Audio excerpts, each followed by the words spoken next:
Praise the lord. నీకోసం వేసే మాట అని దేవుని వాగ్దానాన్ని వింటున్న ప్రియ దేవుని బిడ్డలందరికీ హృదయపూర్వకమైన వందనాలు తెలియజేస్తున్నాను. దేవుడు మిమ్మల్ని మీ కుటుంబాన్ని ఆశీర్వదించుగాక. మీకు మీ కుటుంబాలకు ప్రభు అత్యధికమైన దీవెనలను ఈ రోజంతా కూడా కావలసిన సహాయాన్ని ప్రభు మీకు అనుగ్రహించుగాక. ప్రతిరోజు ప్రభు మాటలు వింటూ మీరందరూ కూడా ధైర్యపరచబడుతున్నారని ప్రభుని స్తుతిస్తూ ఉన్నాం. జాగ్రత్తగా దేవుడి మాటలు విన్నాం. ప్రభు నిశ్చయంగా మన జీవితాల్లో ఘనమైన కార్యాలు జరిగిస్తాడు. ప్రతి మాట ప్రభు, ప్రతి వాగ్దానం మనందరి జీవితాల్లో దేవుడు నిశ్చయంగా నెరవేరుస్తాడు. ఈ రోజు దేవుడు మనతో మాట్లాడుతున్న చక్కటి మాటలు మనందరూ కూడా ధ్యానిద్దామా. యాకోబు రాసిన పత్రిక 5వ అధ్యాయము 15వ వచనం. విశ్వాస సహితమైన ప్రార్థన ఆ రోగిని స్వస్థపరచును.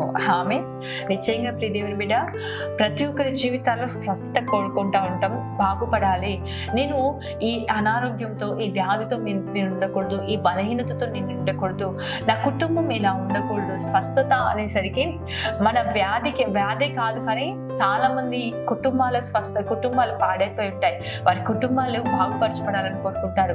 హృదయం పాడైపోయిన స్థితిలో ఉంటుంది. అయ్యా, నా హృదయం బాగుపరచబడాలని ప్రతి ఒక్కరు కూడా ఆశపడుతూ ఉంటారు. ఎవరిని ప్రభు స్వస్థపరుస్తాడు, ఎవరికి ప్రభు ఆరోగ్యాన్ని కలుగజేస్తాడు, ఎవరి జీవితాలను దేవుడు బాగు చేస్తాడు అంటే విశ్వాస సహితమైన ప్రార్థన చేసే వారి జీవితాల్లో ప్రభు స్వస్థతను కలుగజేసే దేవుడై ఉన్నాడు. ప్రియ దేవుని బిడ్డ, నిశ్చయంగా విశ్వాసం. ఈరోజు చాలా మంది ప్రార్థిస్తూ ఉన్నారు. ప్రార్థించడం వరకు వారు ప్రార్థిస్తున్నారు. ప్రభు చెప్తా అంటారుగా, వారు పెదవులతో నన్ను స్తుతిస్తున్నారు, కానీ వారి హృదయములో నా మాటలు లేవు, వారి హృదయంతో నన్ను అనుసరించట్లేదు. ఈరోజు చాలా మంది ముఖస్తుతి చేస్తూ ఉంటారు, పెదవులతో ప్రభుని స్తుతిస్తూ ఉంటారు, పెదవులతో విశ్వాసాన్ని కనపరుస్తున్నారు, కానీ క్రియలతో ప్రభుని యందు విశ్వాసం కనపరచలేకపోతున్నారు. ప్రార్థనలో విశ్వాసాన్ని కనపరచలేకపోతున్నారు. వారు చేయవలసిన ప్రయత్నాలన్నీ చేస్తున్నారు. ప్రభు మీద వారి భారాన్ని మోపలేకపోతున్నారు. ప్రభుని ఆధారం చేసుకోలేకపోతున్నారు. ఒక చిన్న పరిస్థితి రాగానే, ఒక చిన్న కలవరం రాగానే భయపడిపోతూ ఉన్నారు, కృంగిపోతా ఉన్నారు, లోక సంబంధమైన వాటికి అవకాశం ఇస్తా ఉన్నారు. కాబట్టి వారి జీవితాల్లో విడుదల చూడలేకపోతున్నారు. వారి జీవితాల్లో వారి స్వస్థతను అనుభవించలేకపోతున్నారు. ఈ రోజు ప్రభు మనందరితో కూడా మాట్లాడుతున్నట్టు దేవుని బిడ్డ, విశ్వాస సహితమైన ప్రార్థన ఒక రోగిని స్వస్థపరుస్తుంది. నీ జీవితంలో అద్భుతం జరగాలి, నీ జీవితంలో ఘనమైన కార్యాలు జరిగింపబడాలి, నీకు స్వస్థత కలగాలి, నువ్వు బాగుపడాలి అంటే విశ్వాస సహితమైన ప్రార్థన. మార్క్స్ వార్తలు మనకు రాయబడి ఉంటుంది ఏంటంటే, అడుగువాడు ఎలా అంటే వాటిని పొందినట్లుగా నమ్మి ప్రార్థన చేయాలంట. ఎప్పుడైతే వాటిని పొందినట్లుగా నమ్మి ప్రార్థన చేస్తారో అవి వారికి అనుగ్రహింపబడతాయి అని చెప్పి, మనం ప్రార్థిస్తున్నప్పుడే మనం నమ్మాలి, దేవుడు నా ప్రార్థన వింటున్నాడు, దేవుడు నా ప్రార్థనకు సమాధానం కలగజేస్తాడు, దేవుడు నా పట్ల కార్యం జరిగిస్తాడు, దేవుడు నన్ను స్వస్థపరుస్తాడు, దేవుడు నన్ను బాగుపరుస్తాడని చెప్పి మన విశ్వాసాన్ని కనపరచాలి. ప్రియ దేవుని బిడ్డ, ఏదో ప్రార్థన చేసి ప్రభు నన్ను బాగు చేయి అని చెప్పేసేసి మన ప్రయత్నాలు మనం చేస్తూ విశ్వాసాన్ని కనపరచకపోతే ప్రభు మన జీవితాల్లో అద్భుతం చేయడు. విశ్వసించండి, ప్రభు యందు విశ్వాసాన్ని కనపరచండి. నిశ్చయంగా విశ్వాసం ద్వారా అనేకులు బైబిల్ గ్రంథంలో గొప్ప కార్యాలు పొందుకున్నారు. విశ్వాసం ద్వారా శారా మృతతుల్యమైన తన గర్భంలో ఎలా అంటే గర్భం ధరించుటకు శక్తి పొందుకుందంట. విశ్వాసం ద్వారా కొంతమంది రాజ్యాలు జయించారంట. విశ్వాసం ద్వారా అనేకులు గొప్ప మేలులు పొందుకున్నారు. ఈరోజు విశ్వాసం ప్రియ దేవుని బిడ్డ మన జీవితాల్లో చాలా ప్రాముఖ్యమైనది. ఈరోజు విశ్వాసం నీకుంటే ప్రభు నిన్ను స్వస్థపరుస్తాడు, ప్రభు నిన్ను బాగు చేస్తాడు. నీ పాడైన స్థలాలను ప్రభుని బాగు చేసే దేవుడై ఉన్నాడు.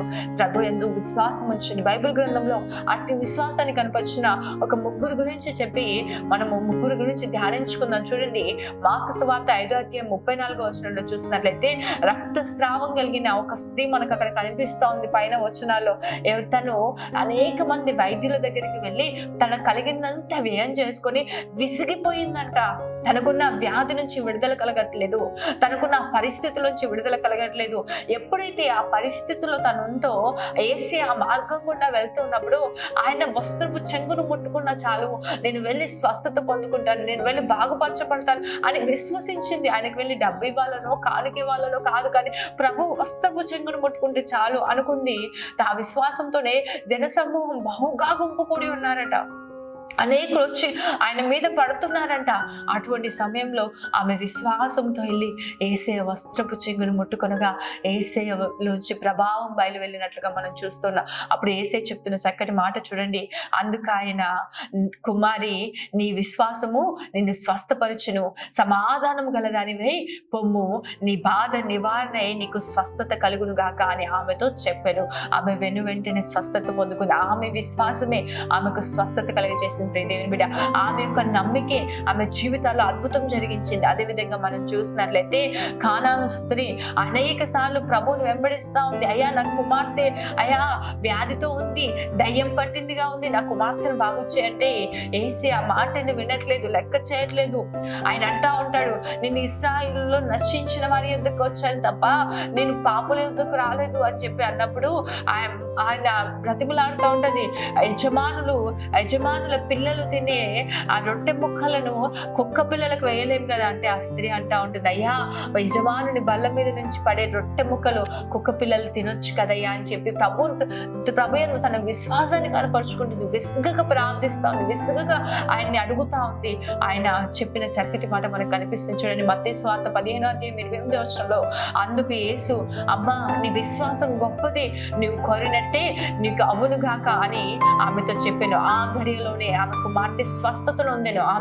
ఆమె విశ్వాసం గొప్పది అంట. బైబిల్ గ్రంథంలో ఒక్కొక్కరి విశ్వాసము ఒక్కొక్క విధంగా కనిపిస్తుంది. చూడండి, ఆ రక్తస్రావం కలిగిన స్త్రీ యొక్క విశ్వాసమేమో స్వస్థతను పొందుకుంది. ప్రభు యొక్క ప్రభావమును బయటకు తీసుకుని వస్తే ఇక్కడ ప్రభు చెప్తా ఉన్నాడు, అమ్మా నీ విశ్వాసం గొప్పది. శతాధిపతి యొక్క జీవితంలో కూడా మనం చూస్తుంటాం. శతాధిపతి అంటా ఉంటాడు, అయ్యా నువ్వు నా ఇంట్లోకి వచ్చుటకు నేను ఎంత మాత్రం కూడా పాత్రుని కాదు ప్రభా, నువ్వు మాట మాత్రం సెలవు, నా దాసుని స్వస్థత పొందుకుంటానంటే ఇశ్రాయేలులో కూడా నేను ఇంత గొప్ప విశ్వాసాన్ని చూడలేదని ప్రభు ఆ విశ్వాసాన్ని చూసి ఆశ్చర్యపడ్డాడంట. అదేవిధంగా చూడండి, యోహాను సువార్త 4:50 ముందు వచనంలో మనకు కనిపిస్తూ ఉంటుంది. ఒక ప్రధాని కుమారుడు రోగి చావుకు సిద్ధంగా ఉన్నప్పుడు యేసయ్య దగ్గరికి వచ్చి బ్రతిమలాడుతూ ఉన్నాడు, అయ్యా నా కుమారుని బాగు చేయి, నా కుమారుని స్వస్థపరచు అని అడుగుతున్నప్పుడు ఆయన చెప్పిన చక్కటి మాట ఏంటంటే, నీవు వెళ్ళుము, నీ కుమారుడు బ్రతికి ఉన్నాడని చెప్పి అతనితో చెప్పగా ఆ మాట నమ్మి వెళ్ళిపోయాడంట అండి. వెంటనే ప్రభు ఎప్పుడైతే ఆ మాట చెప్పాడో యోహాను సువార్త 4:50 చూస్తా ఉన్నాం, ఆ మాట నమ్మి వెళ్ళిపోయాడట. అతను వెళుతూ ఉండగానే ఆ పనివారు అతనికి ఎదురుగా వచ్చి ఏ సమయంలో అయితే యేసయ్య ఆ మాట చెప్పాడో అదే సమయంలో ఆ కుమారుడు బాగుపరచబడ్డాడు అని చెప్పేసి మనం అక్కడ చూస్తాం. అంటే అతను నమ్మి వెళుతుండగా ప్రభు కార్యాలు జరిగించాడు. ఈరోజు నిశ్చయంగా ప్రియ దేవుని బిడ్డ విశ్వసించండి. మీరు ఏ పరిస్థితిలో ఉన్నా, ఏ అనారోగ్యంతో ఉన్నా, ఏ వ్యాధితో ఉన్నా, ఏ బలహీనతలో ఉన్నా, ఏ ఇబ్బందుల్లో ఉన్నా, ఎంత భయంకరమైన పరిస్థితుల్లో, ఎంత ప్రతికూలమైన అనుభవాల్లో మీరున్నా, విసిగిపోయారేమో, నిరాశతో ఉన్నారేమో, ప్రభు మీకు ఉత్తరం ఇవ్వట్లేదేమో, ప్రభు యందు విశ్వాసాన్ని కనపరచండి. గొప్ప విశ్వాసాన్ని మీరు కనపరచగలిగినట్లయితే ప్రభు నిశ్చయంగా మిమ్మల్ని బాగు చేస్తాడు. ఏ పరిస్థితి అయినా ఈరోజు నిజంగానే ప్రభు ఏదో ఒక అనారోగ్యంతో బాధపడుతున్నారా, విశ్వసించండి. ప్రతి ఒక్క రిపోర్ట్స్ నార్మల్ రాబోతున్నాయి, ప్రతి ఒక్క అనారోగ్యం తొలగిపోబోతుంది, ప్రతి వ్యాధి తొలగిపోబోతుంది. ప్రభు పరిపూర్ణమైన ఆరోగ్యమును, బలమును, శక్తిని మీకు అనుగ్రహించబోతున్నాడు. ఆమేన్. ప్రార్థన చేసుకుందాం. మౌన్నతుడైన తండ్రి, సర్వశక్తిమంతుడైన దేవానికి వందనాలు, స్తోత్రాలు ప్రభువా. ఈ ఉదయం ఇంత చక్కటి వాగ్దానం మీరు మాకు అనుగ్రహించినందుకు వందనాలు ప్రభువా. అయా విశ్వాస సహితమైన ప్రార్థన రోగిని స్వస్థపరుస్తున్నాం ఈరోజు ప్రభా. విశ్వాసంతో నీ సన్నిధిలో మేము మొదలుపెడుతున్నాం. నీ బిడ్డలు ఎంతమంది అయితే ప్రార్థనలో ఏకీభవిస్తూ వ్యాధి బాధలు, బలహీనతల చేత, ఇబ్బందుల చేత పాడైపోయిన స్థితిలో ఉన్నారు కానీ యేసు నామములో తండ్రి మొదలుపెడుతున్నాం ప్రభా, విశ్వసిస్తున్నాం. ఇప్పుడే ఆ బిడ్డలు మీరు స్వస్థపరచబోతున్నందుకు స్తోత్రం, బాగు చేయబోతున్నందుకు స్తోత్రాలు, విడిపించబోతున్నందుకు వందనాలు ప్రభా. బిడ్డల్ని దీవించండి, కుటుంబాన్ని దీవించండి, ప్రతి పరిస్థితిని బాగు చేయండి, స్వస్థత కలగచేయండి, ఆరోగ్యాన్ని కలగచేయండి. మరణకరమైన, మృత తుల్యమైన అయా జీవము లేని ప్రతి పరిస్థితిని తొలగించి జీవాన్ని కలగచేయమని ప్రార్థిస్తున్నాం తండ్రి. ప్రతి కుటుంబాన్ని దీవించండి, అత్యధికమైన ఆశీర్వాదాన్ని కలగచేయమని యేసు పరిశుద్ధ నామములో అడిగి వేడుకుంటూ ఉన్నాను తండ్రి. ఆమేన్.